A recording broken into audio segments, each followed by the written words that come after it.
Sa negosyo, hindi pabilisan, patagalan. Yes, maaaring bibilisan mo ngayon. Pero alam mo ba ang tendency sa mga taong binibilisan? Minsan yan may tendency magmadali. Nagiging impatient. Ano nangyayari? Gusto ng resulta 1 buwan, 2 buwan, 3 buwan. Ang negosyante na nagmamadali. Yan din ang negosyanteng naloloko. Kasi ang iniisip, gusto milyonaryo agad. Ba't ka ba nagmamadali? Ang haba pa ng buhay mo.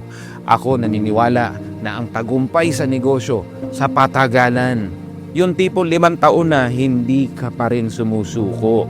Sumusubok ka pa din. Dahil hindi basta-basta ang maging negosyante. Hindi yan na 1 buwan, mayaman ka na agad. 2 buwan, mayaman ka na agad. Maaring may nakikita kang ganyan. Pero they are a very, very small percentage of business owners. Yung biglang nakakahit agad ng jackpot tapos yung mayaman agad. But for the 99.99% of us, you've got to work hard. You've got to be patient. At darating din naman ang oras mo basta hindi ka humihinto.